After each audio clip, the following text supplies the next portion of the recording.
नमस्कार दोस्तों, knockout India channel में आप सबका स्वागत है। हम इस वीडियो में बात करेंगे, प्रियंका गांधी ने अपने ट्विटर अकाउंट पे ट्वीट किया है, प्रधानमंत्री नरेंद्र मोदी पे हमला बोला है। भारत और चीन को लेकर जो सीमा पर विवाद चल रहा है उसको लेकर हमला बोल रहा है। कांग्रेस बार बार हमला बोल रही है, कभी कुछ बोल रही है, कभी सेना के सपोर्ट में बोल रही है कि मैं सेना के साथ हूँ, पूरा देश सेना के साथ में खड़ा है। प्रधानमंत्री क्यों नहीं बताते कि क्या हो रहा है, क्यों चाइना ने आके भारत में कब्जा जमा लिया है। तरह तरह की बातें आ रही है, लेकिन हाल में जो अभी जो उन्होंने कुछ कहा है उस पर एक अलग तरह का बहस छिड़ गया है। आइए सबसे पहले जानते हैं कि क्या कुछ कहा है। आप इस वीडियो को जरूर देखिए, तब जाके आपको मालूम चलेगा कि कितनी अच्छी बात उन्होंने कहा है या कितनी बुरी बात कहा है। क्या उनका बात सही था बोलना, या कितनी समझदार हैं वो, या फिर जनता को मूर्ख समझती हैं, या फिर बहुत ज़्यादा समझदार खुद हैं, या फिर जनता को समझदार समझती हैं। बाद में इसका डिस्कस करेंगे। सबसे पहले उनका ट्वीट देखते हैं, उन्होंने क्या कहा है। उन्होंने कहा कि भारत के लोग जानना चाहते हैं कि क्यों पीएम ने बिना हथियार के सैनिकों को चीन सीमा पर भेज दिया।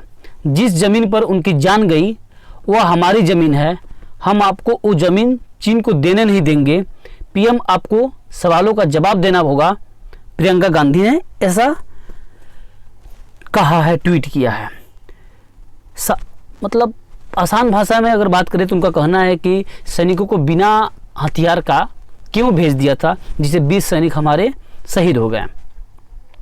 क्या क्यों, मतलब आसान भाषा में उनका यही कहना कि पीएम इसका जवाब दे, हमारी ज़मीन है, हम चीन को नहीं देंगे।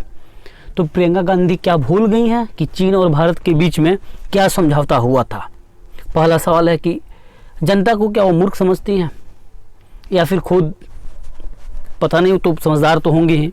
जब इतने बड़े राज परिवार में, एक तरह से देखा जाए तो राजनीतिक परिवार में जन्म हुआ है, देश चला रहे हैं लोग, उनके माताजी, उनके दादाजी सब कोई बड़े बड़े नेता रह चुके हैं, प्रधानमंत्री रह चुके हैं। तो मुझे नहीं लगता है कि उनको ये बात बोलनी चाहिए, क्योंकि उनको याद होना चाहिए कि भारत और चीन के बीच में जो समझौता हुआ था, उस समझौते के तहत कोई भी सैनिक, जब ये लड़ाई घटना घटी उसके पहले तक, कोई भी सैनिक हथियार का यूज नहीं कर सकता है। कोई भी सैनिक यहाँ तक कि थप्पड़ नहीं मार सकता दूसरे सैनिक को। यह समझौता हुआ था। क्या वो भूल गई हैं? पूरा देश जानता है। मुझे लगता है कि देश के हर एक नागरिक इस चीज़ को जानता है। फिर इस तरह का नॉनसेंस बात बोलना क्या जाहिर करता है। सबसे पहले बताते हैं कि क्या समझौता हुआ था, कब समझौता हुआ था। 1975 में आखिरी बार भारत और चीन के बीच लड़ाई हुई थी, हथियार का यूज किया गया था। उसमें हालांकि कोई ज़्यादा क्षति नहीं पहुंचा था। उसके बाद से यह समझौता हुआ भारत और चीन के बीच में कि लाइन ऑफ एक्चुअल कंट्रोल पर कोई भी सैनिक हथियार का यूज नहीं करेगा। यहाँ तक कि सैनिक एक दूसरे को थप्पड़ से मार नहीं करेंगे, क्योंकि इसको अपमान का प्रतीक माना जाता है।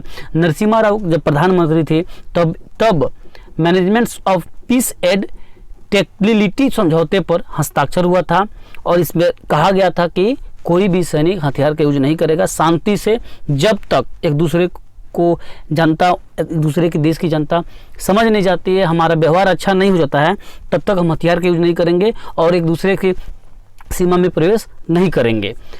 1996 में भी यह समझौता हुआ था, 2003 में, 2005 में भी, और तत्काल में भी 2013 में। सबसे 2013 में यह इस बात पर भी एक बहस हुई थी चीन और भारत के बीच में। तो प्रियंका गांधी और कांग्रेस की तरफ से जो बार बार बोला जा रहा है, बार बार इस चीज़ को टॉर्चर एक तरह से किया जा रहा है कि प्रधानमंत्री क्यों भेज दिए सैनिकों को बिना हथियार का। इस बात का कोई तुक तो मुझे लगता नहीं है। आप क्या कुछ कहना चाहेंगे? क्या प्रियंका गांधी सही कह रही है? मैं नहीं कर रहा हूँ, किसी राजनीति का समर्थन नहीं कर रहा हूँ, किसी राजनीतिक पार्टी का, प्रधानमंत्री नरेंद्र मोदी का या फिर कांग्रेस का, जो भी है। लेकिन सच्चाई होती है। जब पूरी देश जानता है कि हथियार का यूज चाइना और भारत की सैनिक नहीं करते थे, अभी हालात ऐसे हो गए हैं कि सभी अब एक दूसरे से तैयार हैं। चाइना ने अपनी तैयारी भी कर रखी है, पूरे बॉर्डर पे, लद्दाख पे, अरुणाचल प्रदेश, सिक्किम जो भी है वहाँ पे अपना सैनिक ला दिया है। भारत भी तैयारी में है, भारत के भी जेट वहाँ पे, फाइटर जेट वहाँ पे जाके अभ्यास कर रहे हैं। अभी आज की हालात पे बात हो रही है। तो फिर इस समय प्रियंका गांधी का ऐसा बयान आता है, राहुल गांधी का बयान आता है, सोनिया गांधी का बयान आता है, जो कि पता नहीं, मुझे लगता है कि यह बयान अभी ज़रूरी है। आप देश की जनता है, आप क्या कुछ कहना चाहते हैं कमेंट बॉक्स में कमेंट करके बताएं। फिर मिलते हैं एक अगले वीडियो में एक अगले खबर के साथ। तब तक के लिए धन्यवाद, नमस्कार।